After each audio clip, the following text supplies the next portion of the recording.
What is going on, everyone? MikeO back doing a mail day recap. It's my first mail day in a couple weeks, and it'll be my last mail day before the show.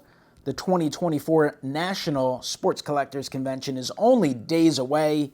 Hard to believe that time has flown by so quickly, but before you know it, there'll be tons of videos here on YouTube talking about the national, clips of it, and of course those lucky enough to attend being able to shop for cards, maybe sell some cards, attend all the events, and best of all, and most of all, hanging out at the get-togethers and at the show and where you're staying with all your friends in the hobby. It is definitely a spectacular week. National Week is certainly one of the highlights of the hobby every year, so it's going to be awesome to hang out. So if you guys are going, comment down below, let me know.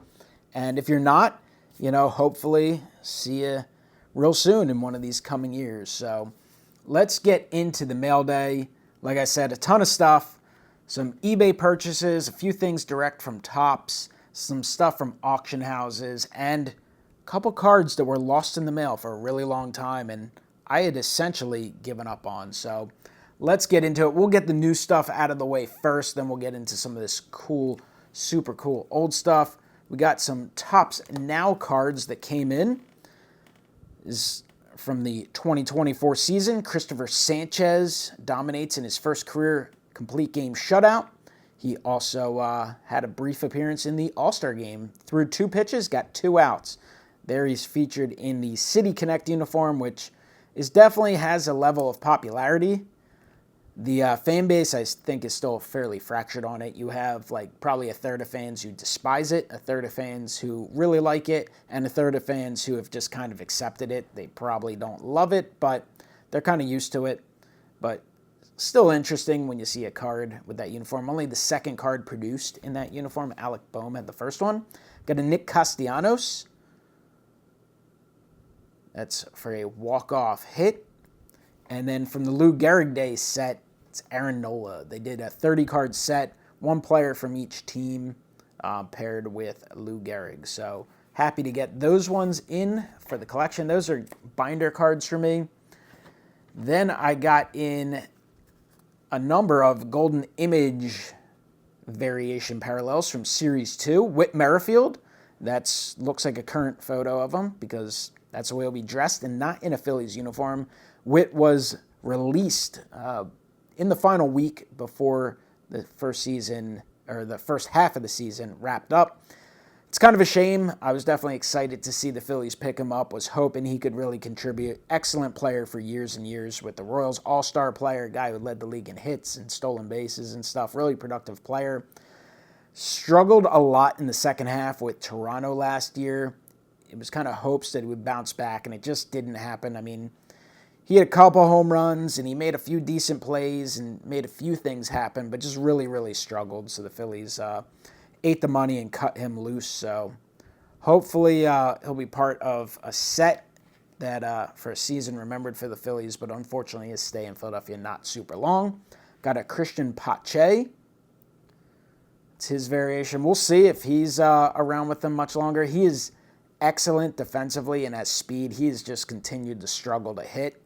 And while he can be an asset with some of the things he can bring you, and he at least gives you a professional at bat and can walk, if they make a serious upgrade, I mean, he's one of those guys who has a chance to go. He could be included in a trade or something. He doesn't have minor league options, so we'll see how much longer he sticks around. But he's had a few solid moments with the Phillies in his 2-year run with them. We got Aaron Nola, who is having a really solid season for the Phillies. I mean, if this was another year, there's a good chance he could have been the Phillies' representative in the All-Star game. They ended up having 8 All-Stars.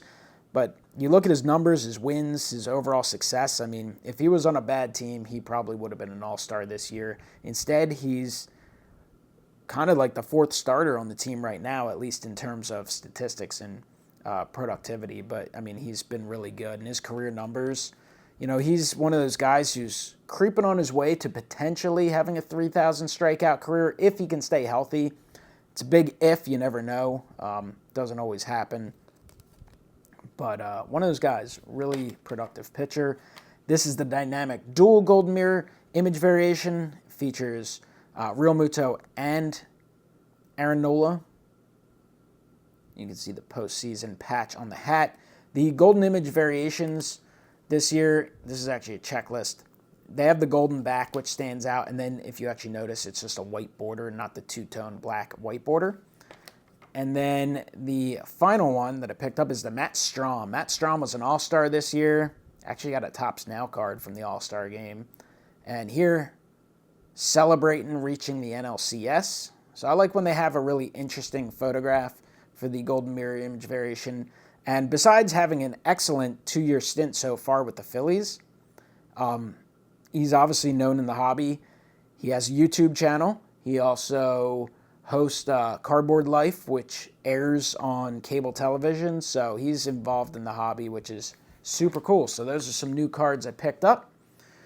Then we've got the one graded newer card. This is a 2023 Topps Chrome Black Bryce Harper Blue Lava Refractor, numbered out of 75. This is one of those that, like, it's cool to have the card. I don't specifically need the parallels, and I don't specifically need one graded. But it's just one of those, I'll see it on eBay, and I'll hit the watch button, or maybe I'll toss in a cheap bid, and if I win it, great. I ended up winning it, so it's a cool addition to both the Phillies collection and the Harper collection. Then I picked up this red foil parallel. This is a rare parallel, I believe it's called. There's the base, there's uncommon silvers, there's rare reds, and there's like ultra rare ones as well. Tiers from the Big League set. This is the red, which is obviously a color match for the Phillies. Definitely a tough pull for sure. I think these are like one per box. They probably made 30 to 50 of them. So picked up the Harper, not expensive, I don't know, probably less than $10. And based on the pull rate, probably should go for more, and I think it's typically will. It's one of those I just won at an auction, so happy to pick that up. And then this also came in. This is a red lava refractor from Topps Chrome Platinum. This is last year's version, which is 2022. I actually like the red lavas. I think, the red color matches the fills well, and it just has that interesting shine. I like the true red refractors as well, but the red lavas are cool. They're a little nicer, in my opinion, than the red waves, but picked up the Jim Bunning. Again, got that one at a good price. And then this group was all lost in the mail. These are from 2 different sellers, out for like 2 months. And it's one of those deals where it showed delivered, so it's like eBay is not going to rule in your favor because it shows delivered. And listen, like, I don't think the seller should be penalized. They didn't do anything wrong. What ended up happening is, I guess it got put in the wrong box and the person was on a long vacation. They get a ton of mail. So they did finally find it and return it, which is, I was thrilled because I was starting to think I wouldn't find it. And listen, if they were $5 cards, you shrug your shoulders and say, all right, that sucks, but whatever. This, not so much. Here's a red lava refractor of Richie Ashburn. So again, the red lava's numbered. That's number 3 of 5. So 1, not a cheap card. And number 2, not an easy card to replace. There's only 4 more of them. So I was really disappointed when it seemed like it was lost. And then along with the Ashburn, I'd actually got 2 orange waves, a Schwarber to 25 and a Robin Roberts to 25. So, I mean, you add them up and that's, like $100 packaging that's missing. And then from a different seller, I actually picked this one up. I just thought it was a great value, got it at a great price. It's something awesome that I would love to have in the collection, but the goal of it was to buy it, get it slabbed up, and then it's eventually going to go up on the eBay store. Is one of those things you price up a little bit, and hey, if you sell it, great, and if you don't, you're not in a big rush. But it's a Phil Rizzuto refractor, super refractor, serial numbered 1 of 1. Rizzuto, popular Yankee, popular broadcaster as well. Actually has a little bit of a family connection as well, which always interests me in his stuff. And obviously he's a Yankees legend, a Hall of Famer. Now the Yankees have more legends than any franchise, so you got to spread the wealth a little bit. But I mean, Rizzuto Superfractor is pretty cool. There's not that many Phil Rizzuto Superfractors out there. That's one of the cool things about Topps Chrome Platinum. You have 500 card sets, and you're going to definitely get some junkered Superfractors, but you got some all-time legends, which are, pretty darn cool to collect. So happy that those were found.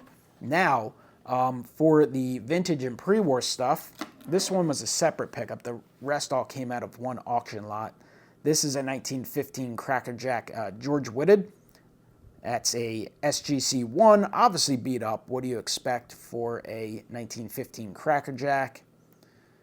Got the back there. Love being able to read that little bit of stuff. Love that you can at least read it. The Cracker Jacks are just super cool. Old school Phillies uniform.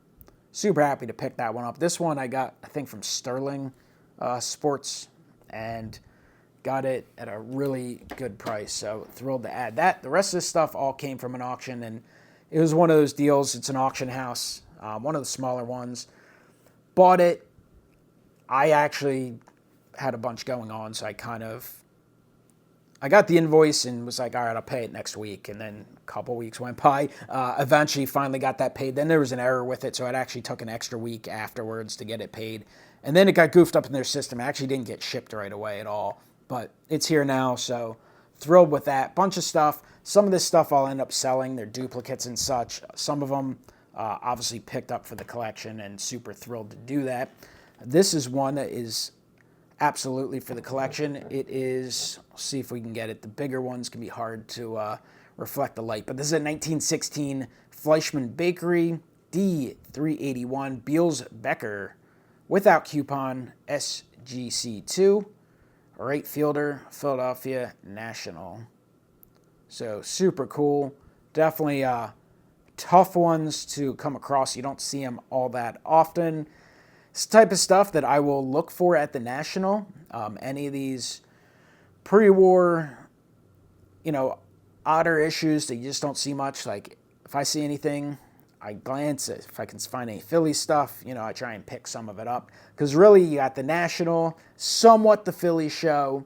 I'm sure somewhere like Strongsville, you have a shot as well. Outside of that, it's just that and auction houses. Not the types of items you see on eBay often, every now and then. But super happy to pick this one up. Beals Becker. So that's sweet. Whenever I can get, something from a set I don't have, I'm thrilled. This is 1939 Father and Son's Shoes. Claude Passot. So super cool. Again, SGC1. Forget the grade. Who cares? I'm even happy with authentic. Numerical grade is cool and all, but, these releases are so hard to find. You don't even want them, honestly, in high grades. I know some people who collect modern stuff who might just start getting into some of the pre-war stuff. You get stuck on the numbers, forget it. If you get too high of a grade, it's just going to cost you way too much. But this is super cool. Great image. So super happy to add that one. Some of this other stuff's a little more common, but this is a 1909 Sweet Caporal Mickey Doolin. I'm sure I have one of these. This one's a 3.5, so I'll just kind of compare them and probably move one. Got 3 Sherry McGee's. I think that's 2 mail days in a row I showed up. No, that was a graded Sherry McGee graded order I showed off. This one, the registration's not great on. It's a 1.5, but it's a polar bear. So T206 polar bear, so pretty cool. And then Sweet Caporal 2. And also a Piedmont in a 2.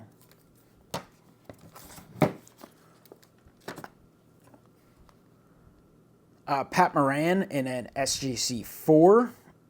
1912 Recruit Little Cigars T207. I definitely have a Moran. I'm not good with the T cards remembering exactly what backs I have, because it's definitely cool to have a variety of them, and I like to have different examples, but it doesn't mean that much to me. I know some people like to do the entire run of, say, polar bears, or the entire run of a player with different ones. I don't really feel that necessity, but I do like the T207s. I love the look of those cards. Super cool.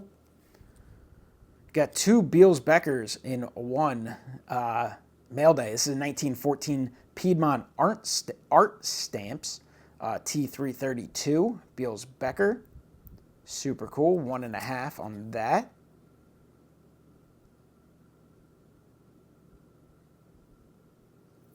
Piedmont coupons for a handsome art stamp album. But awesome, awesome item. Add it to the PC. Here's a 1922 American Caramel E120 Walter Henline, catcher, Philadelphia Nationals. Love the old catching poses with the old catching equipment. Super, super cool. I already have one of these as well, so this is one that's probably likely to end up getting moved. The 1936 S&S game card, Chuck Klein. I like these game cards. They're clean, they're old, they have nice images, a lot of cool information, and they're usually higher grades just because they're playing cards with the rounded corners and such. So you feel like, ooh, I got a card from the 30s, it's a 7, but it's a little more common than, of course, if it was, you know, a cornered card. But these are sweet. Great way to add a affordable Hall of Famer to your PC. Is a 1933 Rittenhouse Candy, Don Hurst, Jack of Diamonds. It's an authentic. Very cool. Fred Luterus, 1916 Famous in Bar. It's in a 3. I like these 1916 Phillies. They made a bunch of them, and most of the guys played for the Phillies in the 1915 World Series, so part of the first pennant-winning team. It's just another cool way to collect some historical players from a franchise. This is a 1916 Sporting News M1014 Pat Moran. Here he is featured as a manager. He was a player for the Phillies and really, honestly, one of the better managers in team history. The guy going right now, statistically, is right up there as well. Of course, Dallas Green, Charlie Manuel, the guys who won World Series are always remembered, and the guys who, you know, helped bring the franchise to the World Series, like Jim Fregosi and such, are kind of always remembered as well. But Pat Moran. Here's a nice Chuck Klein Batter Up. It's a 1934-36 Batter Up. I'm a huge fan of these Batter Up cards. I just think they're super awesome. Blank backs, but great images. It's a 2.5. I gotta put these in new sleeves. I'm gonna put these in perfect fits, but this is a 1922 Nielsen's Chocolate Art Fletcher. It's a type 2, 2.5. And then two more. We've got a 1889 Old Judge N172 Pete Wood in a 1. A little more faded image than I'd like, but not terrible. Not terrible at all. Just, I love the poses on these.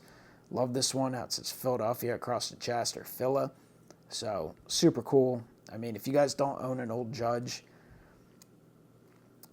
if you're into the old stuff, I would try and find one to pick up, whether it's a player from your home area or from your favorite franchise, or, you know, just one with an awesome image. There's a lot with amazing images. I just think they're really cool. They help kind of round out a collection, because I'm a proponent of collecting some cards from all eras. Listen, you're going to have your main focus. You might love the new shiny stuff. You might love the old stuff or the stuff from your childhood. But, you know, I think if you can get appreciation for everything, that just enhances the hobby so much. And the final card is the 1916 The Globe Store's George Chalmers. That's a 2, SGC 2. Play it safe. Play safe, boys. The Globe. And that's a great image as well.